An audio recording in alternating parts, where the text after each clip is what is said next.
Ex-wife's new husband wants his kids to work at my business with my daughter, claiming it's all about family bonding. But when he tried to get my daughter to call him dad, things took a turn for the worse. Things took a turn I didn't expect last week. Jeff showed up at Beck's with his kids, acting like it was perfectly normal for them to be there. I was in the back office, going over some paperwork, when my daughter burst in, looking flustered. "Dad, Jeff's here. With his kids," she said, her voice low and uneasy. I felt a familiar tension tighten in my chest.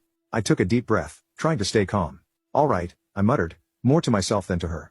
"Let's see what's going on." When I walked out, there was Jeff, grinning like he owned the place, introducing his kids to some of my employees. He was talking about how they were joining the family business, as if it was a done deal. My stomach turned. This wasn't happening. I pulled Jeff aside, keeping my voice as steady as I could. "Jeff, this isn't okay," I said, looking him straight in the eye. "You need to leave with your kids. Now." His grin faded, replaced by that familiar, smug defiance. He started arguing, his voice rising.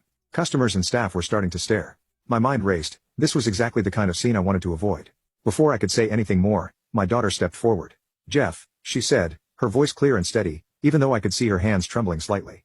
"This isn't your business, and we're not siblings. Please respect my dad's decision." The words hung in the air. For a moment, Jeff just stared at her, his face flushing with anger. Then, without another word, he stormed out, his kids trailing behind him, confused and silent. I stood there, feeling a mix of pride and disbelief. My daughter had handled it better than I could have imagined. But I knew this wasn't the end of it. Later that evening, the phone rang. It was my ex, and she was livid. She didn't even give me a chance to speak before she launched into a tirade, accusing me of turning our daughter against her and Jeff. She even threatened to take me back to court to revise our custody agreement. I tried to stay calm, explaining what had actually happened, but she wasn't interested in hearing my side. She hung up on me, leaving me sitting there, feeling a heavy weight settle in my chest. The next day, a letter arrived from a lawyer Jeff had apparently hired.